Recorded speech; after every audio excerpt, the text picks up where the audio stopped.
Esta es una producción de Grupo Fórmula. Encuentra más contenido como este en radioformula.mx.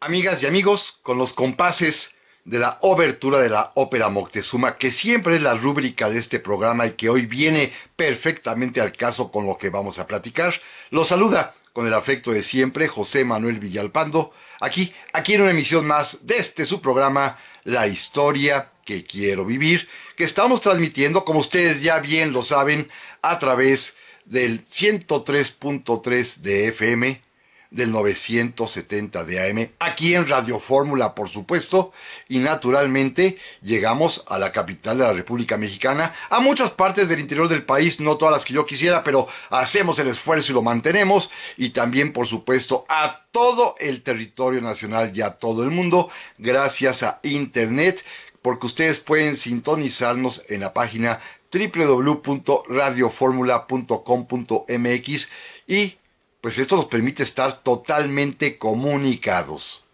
Naturalmente están a su disposición, como siempre lo hacemos, las vías electrónicas que permiten entablar esta comunicación directa entre ustedes y yo con ustedes, a través bien sea de mi correo, villalpandohistoriador@gmail.com, o en la página de Facebook, Villalpando y la Historia. Le doy a todos ustedes la más cordial bienvenida a este programa, pregrabado como ya sabemos por las circunstancias sanitarias en las que estamos, pero sin embargo, pues presentes como cada sábado por la tarde para platicar de historia, hoy con un tema distinto, porque vamos a remontarnos medio milenio atrás, 500 años en el pasado, para iniciar una nueva serie de programas. Así que, bienvenidos, y creo que vale la pena que nos remontemos en este largo viaje 500 años al pasado, porque el acontecimiento histórico que hemos denominado generalmente, no digo que sea correcto o no, sino que así se le conoce en todo el mundo, llamado la conquista de México, es verdaderamente uno de estos sucesos trascendentales, no solo de la historia de México, sino aún de la historia de la humanidad. Para nosotros significa, más allá de los términos militares de esta conquista, significa el nacimiento, el surgimiento de esta nacionalidad mestiza que somos hoy en día los mexicanos, una nacionalidad que se forma por la fusión. Miguel León Portilla decía encuentro, yo prefiero llamarlo fusión, porque esto implica inclusive el calor para fusionarse de dos grandes culturas. Todas ellas, por una parte, valiosas e importantes, ambas con características verdaderamente trascendentales, y las dos son nuestras culturas madres, madre y padre si ustedes quieren. Por una parte, el grupo de culturas mesoamericanas, y por otra parte, la cultura ibérica, hispánica, que tiene además un sedimento romano y árabe. De esta fusión de culturas salimos nosotros hoy en día. Somos el resultado de lo que aconteció justamente hace medio milenio, 500 años. Recuerden que estos programas tienen por objeto no tomar una posición, ni estar a favor de los españoles, ni estar a favor de los aztecas. No, de eso no se trata. Se trata de ver la historia como algo que ya pasó, como algo que sucedió, apreciarla, admirarla, abrazarla con amor, porque finalmente es algo que no podemos remover ni cambiar. Lo que pasó, pasó. Por estas razones, creo yo, por ejemplo, estos movimientos que están muy de moda actualmente de derribar estatuas, pues creo que no tienen mucha razón de ser. Entiendo el enojo de las partes involucradas como si ellos hubiesen recibido el agravio que aconteció 500, 400, 300, 200 años atrás. Pero sin embargo, insisto en que es un hecho pretérito, que ya sucedió. No se trata, pues, de adoptar un bando u otro, no se trata de criticar a los españoles, ni mucho menos criticar a los aztecas, no se trata de ensalzar la obra hispánica, no se trata tampoco de ensalzar la obra precolombina mesoamericana, se trata de platicar y narrar la historia. En este caso, para este tema muy específico, les vuelvo a recomendar como una visión totalmente objetiva, parcial, la de un historiador británico ya fallecido. Me refiero a Hugh Thomas con su magnífico libro La Conquista de México, que es un libro publicado ya hace varios años, que ustedes seguramente todavía podrán encontrar por allí en las librerías, y es un libro, repito, además de un grueso volumen que significa una enorme y muy profunda investigación, se trata de una obra verdaderamente objetiva, en la que Hugh Thomas recurrió a todas las fuentes de información posibles, todas las que estaban a su alcance, y con esto superó a todos los historiadores que hasta el momento habían intentado explicar los sucesos de la conquista de México. Se trata además también de entender, sobre todo entender y comprender, recrear el pasado para que estemos en condiciones de poder entender y comprender nuestro presente y plantearnos un futuro. Si el pasado todavía lo tenemos cargado de ideología, si todavía apreciamos la historia desde un punto de vista tan subjetivo como pueden ser los odios y rencores de cada quien, pues esto no va a permitir que avancemos mucho. La historia es simplemente la experiencia humana objetivada que nos permite, repito, plantearnos respuestas para el presente y poder, por supuesto, trazar caminos para el futuro. Por eso hoy vamos a regresar a lo que sucedió en México, en Tenochtitlan, exactamente hace 500 años. Ustedes van a recordar seguramente que ya en noviembre pasado, hace algunos meses, todavía en el año anterior, 2019, también en este programa dedicamos una serie de ellos para explicar y recordar la llegada de los españoles a lo que serán después costas mexicanas en Veracruz, el desembarco de Hernán Cortés, la fundación del municipio de la Villa Rica de la Veracruz, su avance por el territorio que ya después será llamado la Nueva España o México, hasta arribar, después de haber pasado por los volcanes, a la gran Tenochtitlan. También narramos con prolijos detalles hace varios meses el encuentro entre Moctezuma y Cortés, y sobre todo, pues esos momentos primeros en los cuales la expectación y la emoción de ambos protagonistas, Cortés y Moctezuma, pero los españoles y los aztecas también, al encontrarse frente a frente. Esto es historia. 500 años atrás, en sucesos que, repito, son parte fundamental de la historia de México, pero también, y quiero insistir en ello, de la historia de la humanidad. Porque fueron momentos francamente luminosos y oscuros a la vez, que permiten dar una idea cabal de lo que es la conducta humana cuando se enfrenta a estos grandes desafíos. Los aztecas porque ven que se derrumba su mundo, y los españoles porque miran cómo se amplía y se ensancha el suyo. Cortés y Moctezuma, pues, son nuestros personajes principales, pero los personajes de todo este drama son muchos más. Todas aquellas hombres, mujeres, niños aztecas, todos aquellos hombres españoles, algunos que vienen con mujeres, otros que, pues, simple y sencillamente vienen en calidad de solteros a buscar fortuna. Todos ellos son los protagonistas de este drama histórico que, repito, es de gran importancia. Miren, hace varios meses nos quedábamos pues en el día del encuentro entre Moctezuma y Cortés ocurrido en noviembre de 1519, y simple y sencillamente en los siguientes 6-7 meses, hasta lo que sería el mes de mayo de 1520, la estancia de Cortés en Tenochtitlan transcurrió en santa paz. Inclusive, Moctezuma, que recuerden estaba impresionado con Cortés porque no sabía, no atinaba a distinguir si se trataba de un dios, si era acaso el mítico Quetzalcóatl o que si simplemente era un hombre extrañísimo ante sus ojos, había quedado literalmente seducido en el mejor de los sentidos de la palabra ante Cortés, a grado tal que aceptó bautizarse en la fe católica, pero además también ante los recelos, los resquemores, los miedos de Cortés y de sus hombres, porque eran tan poquitos, no más de no más de medio milenio de ellos, no más de 500 soldados, los que estaban ahí en Tenochtitlan, en una ciudad habitada por más de 200,000 personas, ante sus miedos y temores, para tranquilizarlos, Moctezuma aceptó trasladarse y dejar su palacio e ir a vivir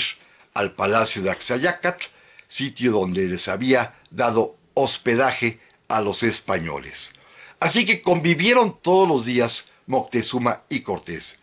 Cortés aprovechó para establecer una especie de cogobierno, pero también para que él y sus hombres salieran a pasear y a maravillarse con las grandezas de la antigua y magnífica Tenochtitlan. Así estaban las cosas hasta que tanto Cortés como Moctezuma recibieron noticias importantes de Veracruz. Pero de esto hablaremos, amigas y amigas, en un momento más. Ya estamos aquí, amigas y amigos, para el segundo bloque de este programa, el correspondiente a esta semana, en el cual nos estamos remontando a 500 años atrás, exactamente a lo que ocurrió en México, en ese momento Tenochtitlan, en los meses de mayo y junio, pero de 1520. Hace medio milenio importantísimo lo que ocurrió en aquel tiempo para la formación del México actual, como ya lo comenté en el bloque anterior. Este es un programa pregrabado, debo reiterarlo, debo repetirlo así, porque sin embargo estoy al pendiente de sus amables mensajes y comunicaciones en esta etapa del programa muy peculiar en la cual yo me escucho a mí mismo cuando se está transmitiendo por radio, pero sin embargo, gracias a eso, a mí en lo personal les agradezco que me permitan estar en su compañía y que sean ustedes tan amables, lo cual me honra mucho, de permitirme estar en la suya.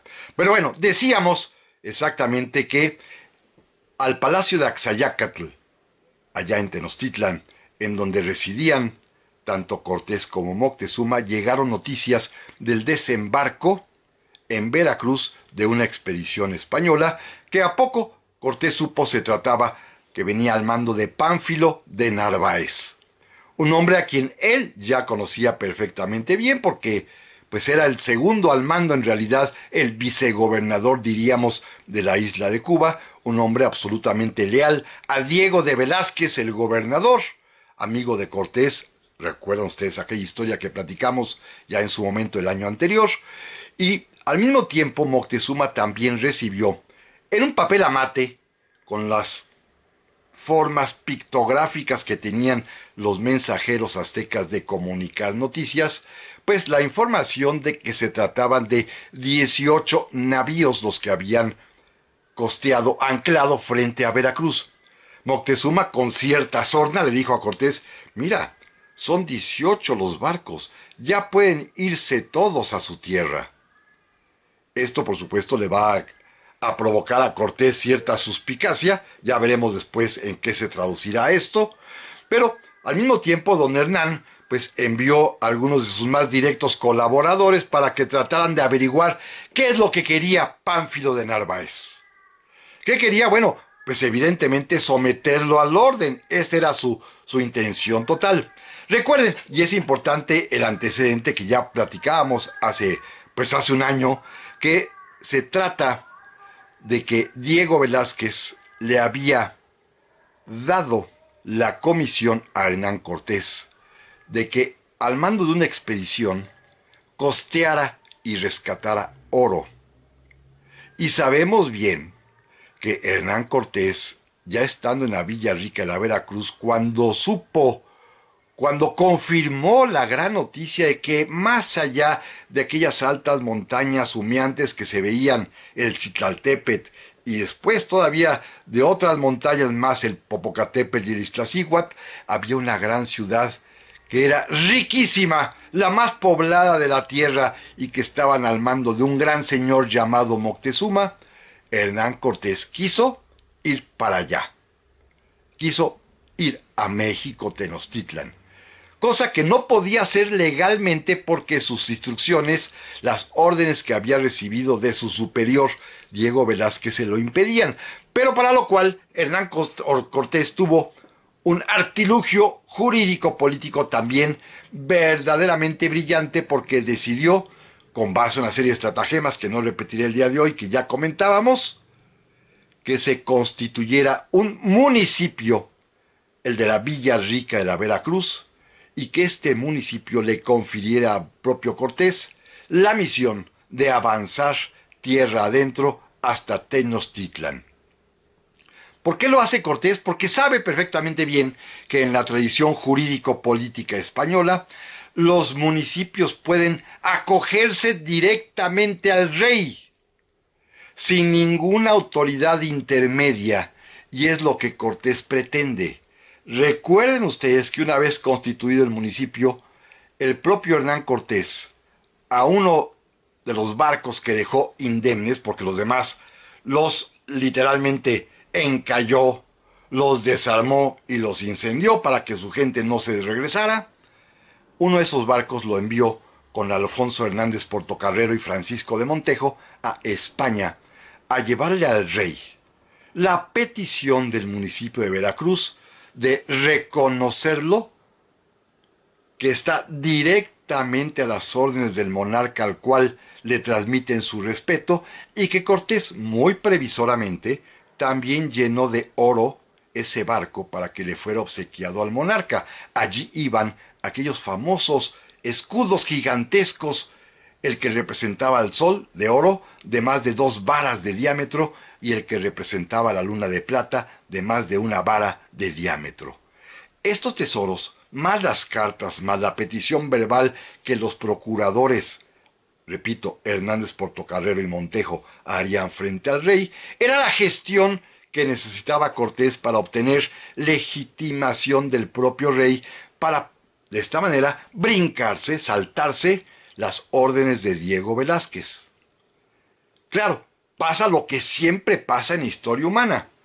Montejo y Portocarrero, cuando zarpan con órdenes de Cortés de ir directamente a España, decidieron por sus pistolas hacer una pequeña escala en Cuba, allá por el rumbo de Matanzas, cerca de La Habana, en donde Francisco de Montejo tenía sus propiedades. Quisieron llegar a ver cómo estaban las cosas y después partir cómodamente a España, como lo hicieron, pero en esos 3-4 días que estuvieron en Cuba, pues la gente se fijó, escucharon lo que les platicó Montejo y Portocarrero. No, pues que hay una gran ciudad que está más allá de los mares, de los montes, que Cortés va a llegar a ella, que lo decidieron porque la riqueza absoluta, y miren todo lo que traemos, y les enseñaron las bodegas del barco repletas de oro. Por supuesto zarparon, pero los chismosos que había en Cuba corrieron de inmediato a informar a Diego Velázquez, quien se enteró del intento de Cortés de obtener directamente de parte del rey la legitimidad que necesitaba. Esto va a indignar profundamente a Diego de Velázquez, quien le va a pedir a su segundo al mando, Pánfilo de Narváez, que vaya con una expedición a México a castigar a Hernán Cortés, a capturarlo, hacerlo preso y regresarlo a Cuba para ser enjuiciado por insubordinación. Y Pánfilo de Narváez, que efectivamente además tenía cuentas pendientes con Cortés, se odiaban desde tiempo atrás, pues decidió ponerse al mando de 18 barcos y más de 1000 hombres, zarpa de Santiago de Cuba, llega a Veracruz, desembarca y de inmediato se traslada a la población, en ese momento totonaca, de Zempoala. Ahí donde Cortés había sido muy bien recibido antaño, un año antes, ahí mismo se instala Diego Velázquez y desde allí comienza a tratar de organizar su avance para capturar a Cortés. Pero Diego Velázquez tiene un defecto. Es un hombre sumamente soberbio, vanidoso, creído, y de veras piensa que con los 1000 hombres que trae, pues poco a poco puede ir y capturar a Cortés, que cuando mucho tiene 500. Es para él pan comido. Es más, lo dice con desprecio porque, pues ya de antaño, a Cortés lo llamaba Cortesillo. Cortesillo por aquí, Cortesillo por allá, se burlaba de Cortesillo. Y llegó a decir, fíjense qué soberbia, que él lo único que necesitaba era avanzar con sus hombres, capturar a Cortés, someterlo, cortarle una oreja y se le iba a comer guisada con garbanzos. Imagínense nada más qué clase de soberbia. Pero Cortés, que es mucho más astuto, ya hemos dicho, y no es en loa a Cortés, sino un reconocimiento de lo que dicen los textos de la historia militar de la humanidad, que está catalogado Hernán Cortés como uno de los 20 grandes capitanes o generales de la historia de la humanidad, al nivel de lo que está Genghis Khan, al nivel de lo que está Alejandro Magno, al nivel de lo que está Napoleón. Pues uno de ellos es Hernán Cortés por las proezas que logró hacer en la conquista de México. Cortés se anticipó, mandó a algunos enviados a buscar a la gente de Pánfilo de Narváez, llegaron a Zempoala. Narváez pues los recibió, les dijo que él venía a poner orden y a disciplinar a Hernán Cortés, pero estos hombres, en lugar de devolverse luego, se pusieron a platicar con los soldados de Pánfilo de Narváez y, siguiendo las indicaciones de Hernán Cortés, les repartieron joyas, oro, plata, brazaletes y, por supuesto, Cortés, que conoce muy bien la humanidad, estas ambiciones de las personas, particularmente de los españoles, logra que todos estos hombres, muy buena parte de ellos, comiencen al menos a dudar si vale la pena arriesgarse para capturar a Cortés, o mejor, unirse a él para hacerse infinitamente ricos. Cortés sale de Tenochtitlan rumbo hacia Veracruz, específicamente rumbo a Zempoala. En el camino se encuentra con unos enviados de Diego Velázquez que le dicen que vienen a ponerlo preso y que se rinda, y Cortés les dice, a ver, acredíteme su nombramiento porque yo soy capitán general de un municipio que se ha acogido al rey y usted simplemente es enviado de un vicegobernador, así que yo tengo más autoridad. Desconcertados estos hombres, dudan y Cortés en ese momento platica con ellos, los llena de oro y los hombres se convierten en seguidores inmediatos de Hernán Cortés, quien decide atacar Zempoala una vez que sabe que buena parte de los soldados de Pánfilo de Narváez no van a oponer resistencia. Pero de esto, amigas y amigos, vamos a continuar platicando en un momento más. Ya estamos aquí, amigas y amigos, para el tercer bloque de esta semana, un programa que se me está yendo rapidísimo. Claro, es que este tema es verdaderamente apasionante y a mí en lo personal me gusta muchísimo.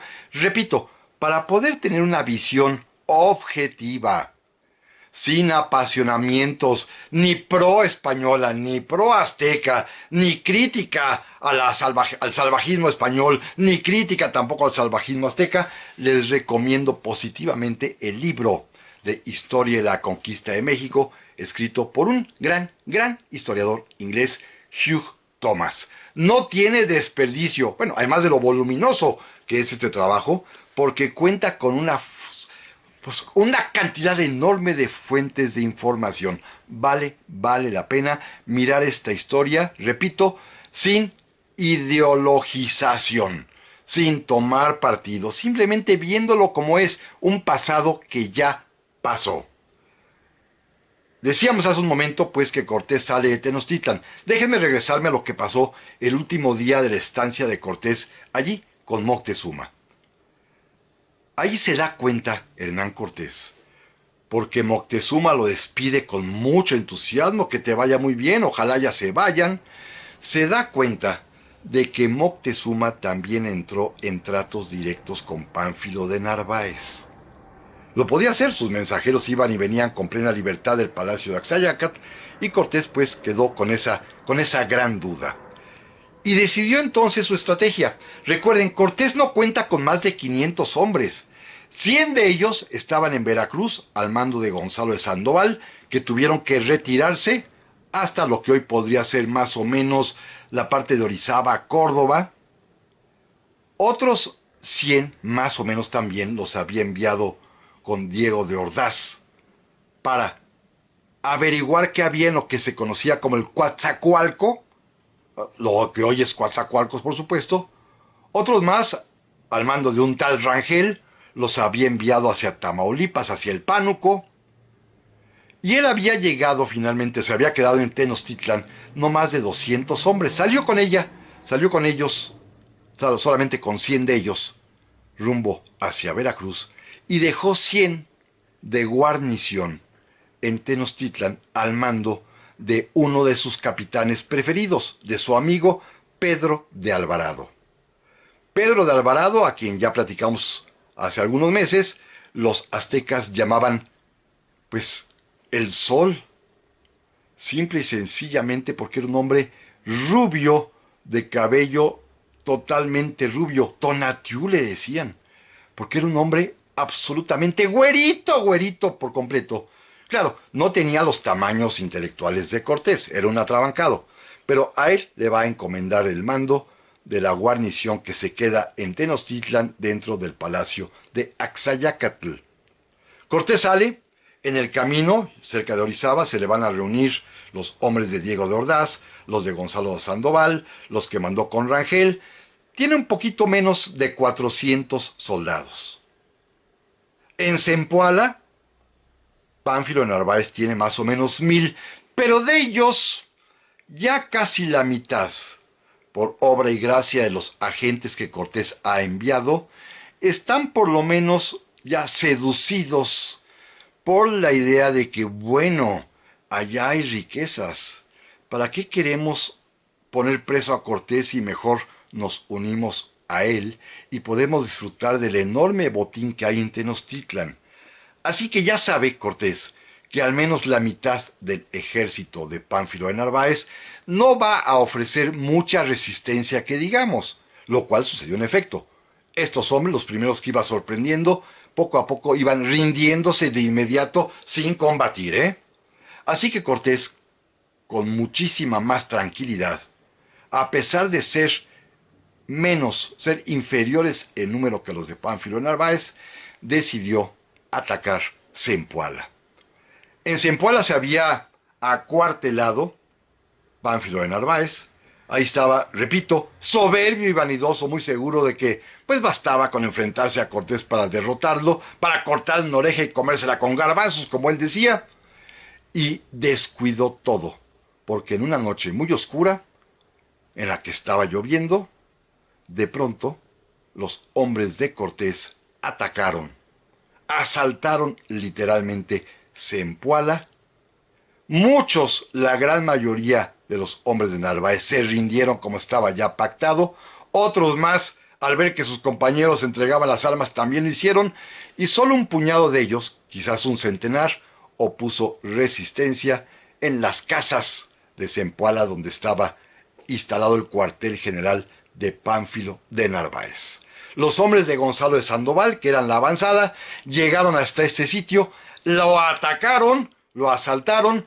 Pánfilo de Narváez trató inclusive de oponer resistencia a espadazos, pero uno de los hombres de Cortés, con una lanza, atinó, fíjense qué terrible, a picarle en un ojo, romperle, hacer estallar el ojo, dejarlo tuerto, y con esto pues toda resistencia es imposible, y Pánfilo de Narváez se verá obligado a rendirse. Perdió un ojo en la batalla y Cortés, después de presentarse ante él, le perdonó la vida, lo mandó preso a Veracruz para que ahí se estuviera, y todo el resto de la tropa de Pánfilo de Narváez, casi 1000 hombres, decidieron unirse a Hernán Cortés y regresar con él a Tenochtitlan. Esto por una parte es una victoria militar muy importante para Cortés.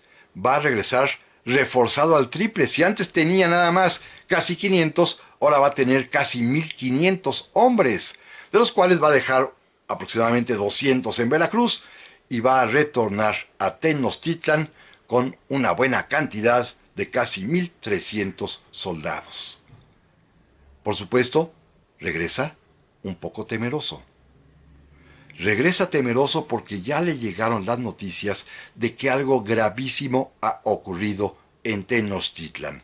Por cierto, y como paréntesis, es importante destacar que entre estos hombres de Pánfilo de Narváez que se pasaron al lado de Cortés y de los que marchan a la Ciudad de México, hay algunos de ellos, quizás uno o dos, que vienen ya infectados de viruela. Una viruela que contrajeron en Cuba, pero que aquí desarrollan y que van a contagiar.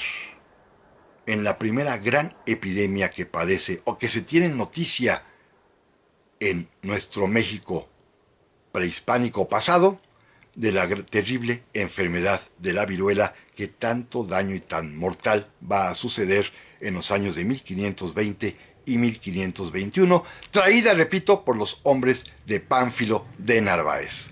Pero Cortés, pues, decide apresurar el paso para regresar a la Ciudad de México porque le informan que hay problemas y que la población azteca, la población tenocha, se ha levantado y que Pedro de Alvarado, con el centenar de soldados que estaba sumando, se encuentra sitiado en el palacio de Axayácatl junto con Moctezuma, pero a su alrededor todo el pueblo ya está levantado y con armas en la mano están sitiando este recinto y Pedro de Alvarado pues no puede resistir mucho tiempo más. Así que Cortés ordena que se apresure el paso para ir a rescatar a Pedro de Alvarado.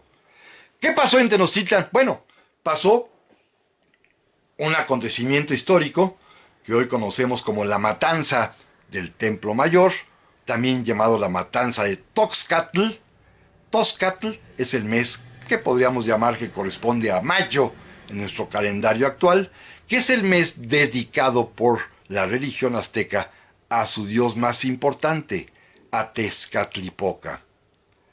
Eran los días en los que cada año el ritual religioso de los nahuas rendían tributo y homenaje y fiestas a Tezcatlipoca. Cada año sucedía lo mismo. Un ritual en el cual, por cierto, quienes participaban más entusiasta y protagónicamente eran los nobles aztecas. Fíjense qué interesante. En los demás festivales es el pueblo el que participa. Ahora no, el pueblo es únicamente espectador. Está viendo lo que sucede dentro del Templo Mayor, porque allí quienes actúan, quienes participan, son fundamentalmente los nobles, varones todos ellos, hombres todos ellos, pero toda la nobleza mexica está presente y se trata de honrar al dios con varios asuntos. Uno de ellos es con la danza. Bailan. Bailes que son agotadores porque duran horas y más horas. Seguramente ustedes han visto estas réplicas de estos bailes cuando vienen y visitan la Ciudad de México y se acercan allá al Zócalo. Se han dado cuenta seguramente que ahí cerquita, entre Catedral y Palacio Nacional, ahí se instalan muchos danzantes de tipo azteca que ejecutan las danzas propias de lo que en su tiempo se acostumbraba, al son de los huehuetl, o los tambores estos hechos con troncos de madera, al son de las caracolas, al son de las flautas de carrizo. Bueno, los nobles aztecas se vestían con todos sus penachos, con todos sus adornos, y salían con sus cascabeles de calabaza en las piernas atados, salían a danzar. No estaban armados, eso es lo más interesante. Es una fiesta de paz en el sentido de que habrá sacrificio humano que ahorita platicaré, pero los nobles salen a bailar, a danzar, repito, en danzas extenuantes, agotadoras, que duran varias horas. Y duran además las fiestas varios días. Es un gran movimiento, es una gran festividad en Tenochtitlan, pero de esto, amigas y amigos, vamos a continuar platicando en un momentito más. Ya estamos aquí, amigas y amigos, para el último segmento de este programa que se me fue muy, pero sumamente rápido. Y les agradezco infinitamente que me hayan acompañado y sobre todo que me permitan acompañarlos a ustedes. Recuerden, es un programa pregrabado. Yo espero que ya muy pronto, en cuanto los semáforos vayan cambiando de color, podamos retornar a nuestra manera usual, cotidiana, cómoda de hacer los programas en vivo, cosa que a mí, en lo personal, me alienta muchísimo poder hacerlos así. Sin embargo, estamos aquí cumpliendo con este, pues, gustoso deber de estar con ustedes. Porque este tema a mí, repito, me apasiona muchísimo. Vamos a continuar para ir hacia el final de la crónica del día de hoy. Y en la fiesta de Toxcatl, en la que participan esencialmente la nobleza azteca, el punto principal, digamos, el momento culminante de esta fiesta, consiste en un sacrificio humano muy especial. Desde un año antes, eligen a un mancebo, a un joven, para ser sacrificado al año siguiente en la fiesta de Toxcatl.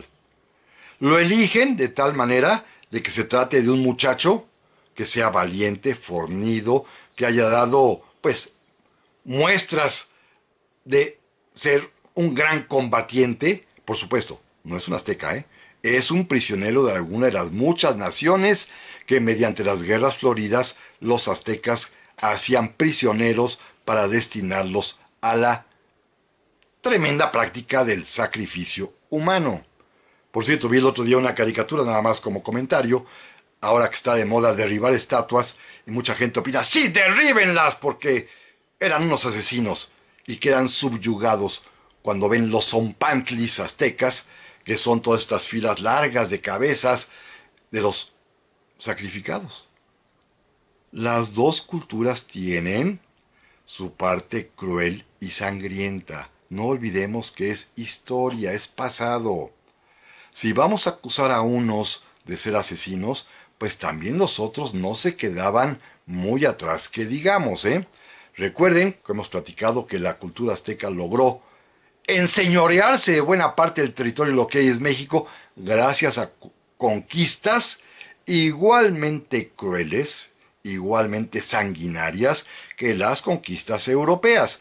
Así que en esto de derramar sangre no se distinguen mucho los europeos de los pueblos mesoamericanos. Ya sé que mucha gente dirá que estoy un atrevido por decir esto, pero es historia, es pasado y es naturaleza humana. Aquí lo que hacemos es únicamente relatarlo, recrearlo, reconstruirlo, para que lo entendamos hoy en día y tengamos elementos para entender, repito, nuestro presente. Pero bueno, este muchacho que va a ser sacrificado durante un año recibe trato preferencial. Lo alimentan muy bien. Inclusive, fíjense qué obsequio. Le dan 4 muchachas para que lo atiendan en todo lo que se ofrezca. Y vive como rey.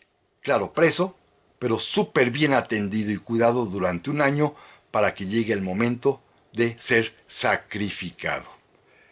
Este es el momento culminante de la fiesta de Toxcatl, y al momento en que este joven es sacrificado es cuando abajo de las gradas del Templo Mayor, todos los varones nobles aztecas están danzando al mismo tiempo en esta danza frenética y exhaustiva que ha durado horas y horas y horas al ritmo de los huehuet, de las caracolas, de los pequeños cascabeles de madera, dance y dance y dance, mientras el pueblo plebeyo, porque recuerden que los aztecas tienen clases sociales, hay nobles y hay plebeyos, los pipiltzin y los macehuales están mirando nada más el espectáculo. Bueno, aconteció que Pedro de Alvarado, cuando Moctezuma le pide el permiso, una especie de información y solicitando la autorización para poder realizar la gran fiesta de Toxcatl como cada año, Pedro de Alvarado dijo que sí, no le importó mucho porque no sabía de qué se trataba. Pero esta fiesta, que lleva varios días, cuando empezó a ver que se reunían multitudes para admirar el baile, y cuando se dio cuenta que los principales nobles estaban adentro del recinto del Templo Mayor danzando, Cuando se dio cuenta también que allí estaban entre los nobles los famosísimos caballeros Águila y los caballeros Tigre también ejecutando bailes, pues Pedro de Alvarado, que no era muy listo que digamos, sino bastante atrabancado, se puso a pensar todo preocupado. Bueno, ¿y estos qué quieren? A este temor, a estas dudas de Pedro de Alvarado, se debe añadir la información absolutamente infundada, o más bien maliciosa, de los tlaxcaltecas que estaban con ellos. Recuerden que el pueblo de Tlaxcala es aliado de Cortés y que fueron miles los tlaxcaltecas que llegaron también a Tenochtitlan. Los tlaxcaltecas le dijeron a Pedro de Alvarado que lo que estaba sucediendo es que los nobles aztecas estaban invocando a Tezcatlipoca para inmediatamente atacar a los españoles que quedaban en Tenochtitlan, para matarlos porque ellos iban a ser los sacrificados. Esto fue pues un infundio, de muy mala fe por supuesto, de los tlaxcaltecas aliados de Cortés y de los españoles, que van y malinforman deliberadamente, A mí no me queda la menor duda a Pedro de Alvarado de que se está fraguando un complot en su contra. Por eso están reunidos los señores que están bailando en el Templo Mayor, porque están esperando que Tezcatlipoca les dé la orden de inmediatamente atacar a los españoles. Si ustedes recuerdan la geografía de la Ciudad de México, el Templo de Mayor queda exactamente donde hoy está, digámoslo así, la contraesquina de Catedral con el Zócalo. Y el Palacio de Axayacat está sobre, digamos, el mismo costado de nuestro Zócalo, donde hoy se encuentra el edificio del Nacional Monte de Piedad. Así que está a una distancia muy muy cerca uno del otro, y Pedro de Alvarado, que repito, no es muy listo, pero quiere sentirse, decide actuar como Cortés lo hizo en Cholula. Meses antes, un año antes, cuando Cortés, avisado de que había también un complot en contra suya, se anticipó y atacó el recinto del templo en Cholula y mató a los que allí se encontraban.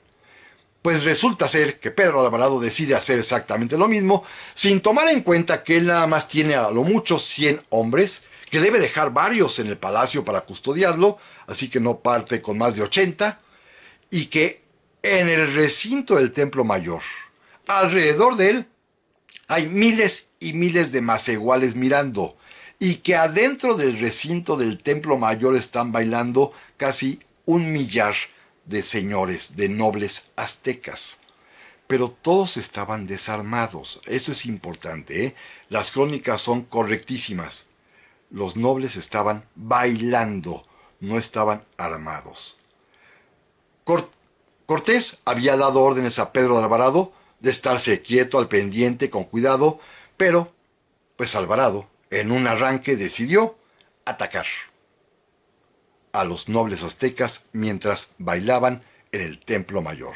Y así lo hizo. Salió del Palacio de Axayacat con sus hombres, entró al recinto del Templo Mayor y literalmente comenzaron a cuchillar, a espadear a todos los nobles que se encontraban allí bailando. Fue una auténtica matanza.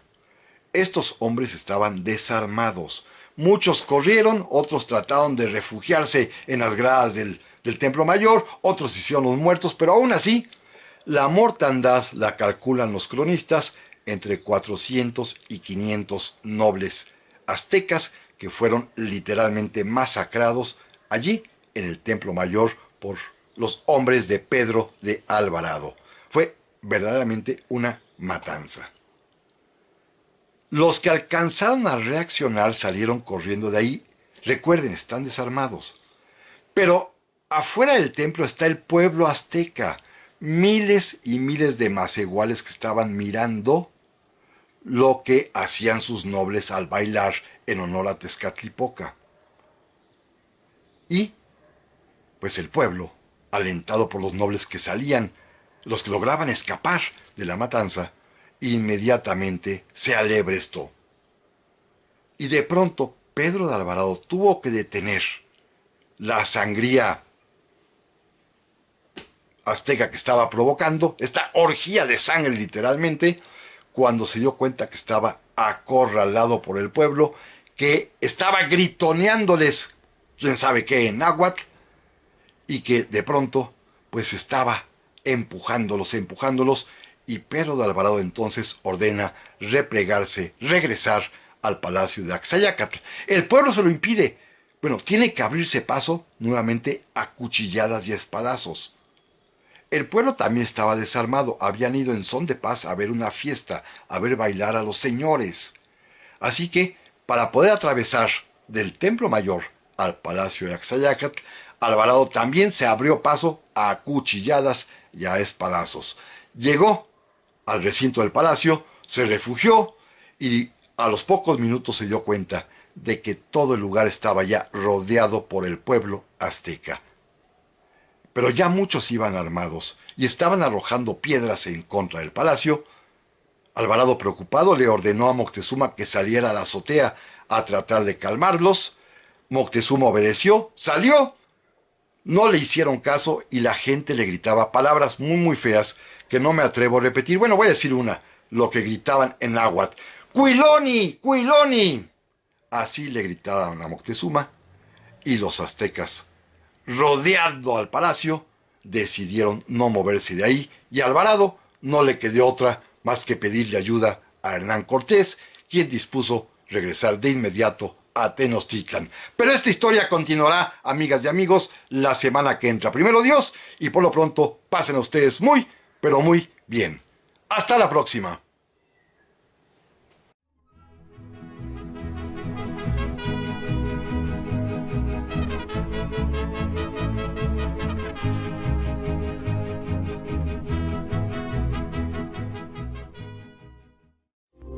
Esta fue una producción de Grupo Fórmula. Encuentra más contenido como este en radioformula.mx.